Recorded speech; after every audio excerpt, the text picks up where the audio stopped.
जो सौंदर्य और कला के प्रेमी हैं, सारी मधुर कलाओं को जानने वाले हैं, ज़िंदगी में बैलेंस को बना करके रखने में एक्सपर्ट हैं, डिप्लोमेसी के मास्टर हैं और इस संसार को चलाने में जिनका एक बहुत बड़ा सहयोग है, क्योंकि वही हैं जो सबको बैलेंस करके रखते हैं, ऐसे तुला राशि के जातकों को मेरा प्रणाम है।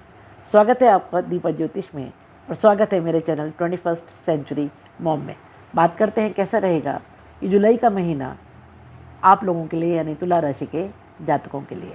तो कुल मिलाकर के ये महीना बहुत कुछ आपके लिए लेकर के आने वाला है। इतना शुभ फल जो आपने सोचा नहीं होगा, क्योंकि इस जुलाई के महीने में आपके जो पूर्व जन्म के पुण्य हैं उनका उदय होगा। एक ऐसी ग्रह स्थिति बन रही है कि 11वें घर में बैठ करके बुध 5वें घर में बैठे हुए शनि को देख रहे हैं और 5वें घर में बैठे हुए शनि अपनी पूर्ण दृष्टि से बुध को देख रहे हैं और शनि इस समय वक्री अवस्था में है। तो शनि फल देते हैं, लेकिन इस समय तेज हो जाएंगे और तेज़ी से फल देंगे। जिन फलों में आपको डिले हो रहा था, जिन रिजल्ट्स में डिले हो रहा था, देरी हो रही थी, अब वो देरी नहीं होगी। शुरू करते हैं पहले घर से। तो सबसे पहले घर के स्वामी शुक्र आपके दशम भाव में बहुत मजबूत स्थिति में बैठे हुए हैं। दशम का शुक्र राज्य से लाभ देता है, सरकार से लाभ देता है, सीनियर ऑफिसर्स से लाभ देता है, कर्म में लाभ देता है, आपके ऑरा को बढ़ाएगा, पर्सनालिटी को बढ़ाएगा, आपकी आवाज़ हर जगह सुनी जाएगी और आप जो चाहेंगे वो इस समय कर पाएंगे। बात करें दूसरे घर की, तो दूसरे घर के में वृश्चिक राशि है जिसके स्वामी मंगल हैं, जो अष्टम भाव में बैठ के सेकेंड हाउस को देख रहे हैं। देखिए, अपने ही घर को जब कोई, या अपनी ही राशि को जब कोई ग्रह देखता है तो बहुत सुंदर स्थिति होती है, फुल सपोर्ट मिलेगा सेकेंड हाउस को। सेकेंड हाउस आपके धन का घर है, आपके कुटुंब का घर है, आपकी वाणी का घर है, आपके खान पान का घर है।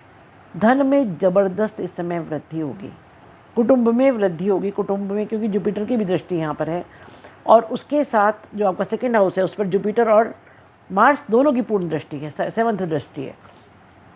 तो इस घर के सारे लाभ आपको मिलेंगे। वाणी आपकी ऐसी होगी कि आप बहुत सारे काम इससे कर पाएंगे, लेकिन क्योंकि मंगल का पूर्ण प्रभाव है इसलिए थोड़ा सा क्रोध से बचिएगा और थोड़ा तीखा खाने से इस समय बचिएगा। थोड़ा सा आपको अपना स्वाद का ध्यान इस समय रखना पड़ेगा।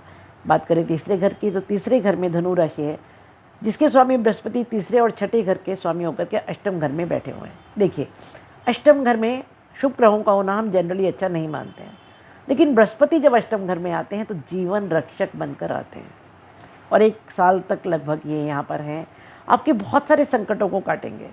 जिस घर में उनकी राशियाँ बैठी हुई हैं, यानी कि तीसरा घर और छठा घर, तीसरा घर आपके छोटे बहन भाई का घर है, आपके पड़ोसियों का घर है, आपके कम्युनिकेशन का घर है, आपकी छोटी यात्राओं का घर है।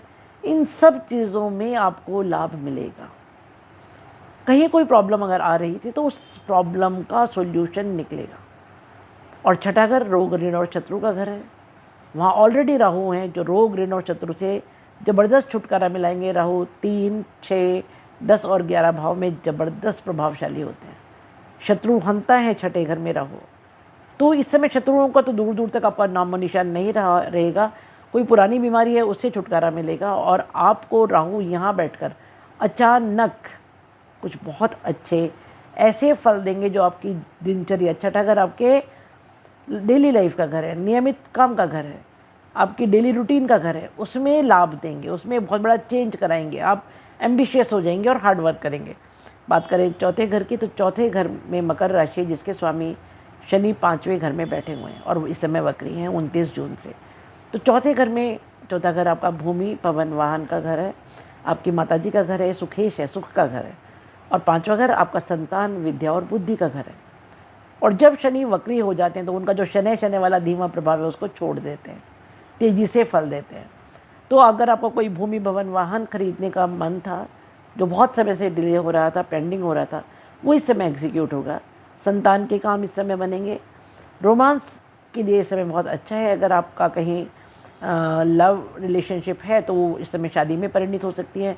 जो महिलाएं संतान सुख की ओर अग्रसर है उनके लिए अच्छा समय है, वो गर्भ धारण करेंगी और थोड़ा सा ख्याल आपको रखना पड़ेगा। लेकिन इस समय क्योंकि शनि पर पूर्ण दृष्टि बुध की है तो आपके पूर्व जन्म के पुण्यों का उदय होगा। 5वां घर आपका पूर्व जन्म का घर है और शनि कर्म फलदाता है।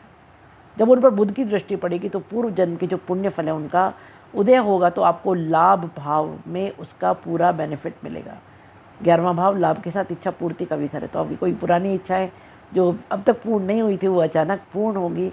अचानक से आपको कुछ ऐसी चीज़ें मिलेंगी जो आप चाह तो बहुत समय से रहे थे लेकिन हो नहीं पा रहा था। बात करें आपके 7वें घर की, तो 7वें घर में मेष राशि में मंगल अपनी ही राशि में बहुत सुदृढ़ स्थिति में है 12 तारीख तक। यहाँ पर मंगल का होना बहुत अच्छा नहीं मानते, क्योंकि आपका 7वां घर आपके लाइफ पार्टनर का घर है, आपके बिजनेस पार्टनर का घर है, आपका बिजनेस का घर है। तो उन चीज़ों में तेज़ी आएगी, चीज़ें काम तेज होंगे, लेकिन मंगल क्रोध के भी कारक हैं, है ना। तो थोड़ा सा अपने ईगो को, अपने गुस्से को थोड़ा सा संभालिएगा तो चीज़ें बहुत अच्छी हो जाएंगी। बात करें 8वें घर की, तो 8वें घर में मंगल आ जाएंगे 12 तारीख के बाद, और यहाँ बृहस्पति भी हैं। ये दोनों मिलकर के इनकी पूर्ण दृष्टि क्योंकि रहेगी आपके दूसरे घर पर, तो जैसा कि मैंने कहा धन का लाभ होगा, कुटुंब में लाभ होगा, वाणी से लाभ होगा। यहाँ से मंगल की जो 8वीं दृष्टि है वो क्योंकि आपके 3rd हाउस यानी कम्युनिकेशन पर होगी, जहाँ सूर्य की भी पूर्ण दृष्टि होगी। तो मंगल और सूर्य दोनों अग्निग्रह हैं, है ना। तो कम्युनिकेशन में थोड़ा सा अपने शब्दों को, अपनी वाणी को संभालिएगा, ये थोड़ा सा आपको ख्याल रखना पड़ेगा। बात करें आपके 9वें घर की, तो 9वें घर में सूर्य भाग्य भाव में बैठे हैं, लाभ भाव का स्वामी आपके भाग्य भाव में, और भाग्य भाव का स्वामी लाभ भाव में। बहुत सुंदर एक्सचेंज है, यानी कि लाभ में भाग्य साथ देगा, ज़बरदस्त साथ देगा। आप थोड़ी भी मेहनत करेंगे तो आपको ज़बरदस्त फल मिलेगा, पूर्व जन्म के पुण्यों का फल मिलेगा, जो अभी आप मेहनत करेंगे उसका फल मिलेगा। और देखिए 10वां घर जो कि आपका कर्म का घर है, उसमें शुक्र और बुध मिलकर के लक्ष्मी नारायण योग बना रहे हैं। बुध और सूर्य मिलकर के बुधादित्य योग बना रहे हैं, क्योंकि सूर्य यहाँ 16 जुलाई से आ जाएंगे, और शुक्र जब यहाँ हैं तो अम्ला नामक एक योग बनाते हैं। सूर्य यहाँ दिग्बली हैं, उनके पास षड बल है, तो सूर्य यहाँ पर आपके पिता को फ़ायदा देंगे, पिता से आपको फ़ायदा देंगे, सरकार से लाभ होगा, सीनियर ऑफिसर से लाभ होगा। कुछ ऐसे लोग जो हायर पोस्ट पर बैठे हैं इस समय वो आपको ज़बरदस्त सपोर्ट करेंगे। आपके कोई बहुत रुके हुए काम वो खुद ही करा देंगे, और आपको पता भी नहीं लगेगा कि मेरे इतने मुश्किल काम कब और कैसे हो गए। और शुक्र यहाँ रह करके, क्योंकि ये तीनों पूर्ण दृष्टि से आपके चतुर्थ घर को भी देख रहे हैं, जो कि आपका सुखेश है। तो जब यहाँ से बुध, शुक्र और सूर्य तीनों आपके चौथे घर को देखेंगे तो सुख ही सुख होगा। 11वां घर जैसे कि मैंने कहा कि रिच है इस समय। 19 जुलाई से यहाँ पर बुध आ जाएंगे आपके इच्छा पूर्ति के घर में, तो कोई ज़बरदस्त इच्छा पूर्ति होगी।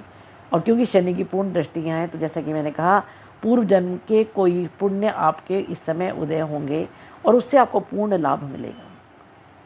इतना अच्छा ये समय है कि मैं आपको नहीं बता सकती हूँ, लेकिन हाँ, क्योंकि 8वें घर में मंगल भी है जुपिटर के साथ, तो थोड़ा सा एक्सीडेंट प्रोन समय है। अपना व्हीकल वगैरह संभाल करके चलाइए, किसी से झगड़ा वगड़ा करने की, उलझने की ज़रूरत नहीं है।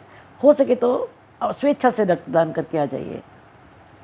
बात करें आपके 12वें घर की, तो केतु 12वें घर में बहुत सुंदर स्थिति में मोक्ष के कारक है। 12वां घर का घर आपका एग्जिट का घर है, इस पृथ्वी से एग्जिट का घर है।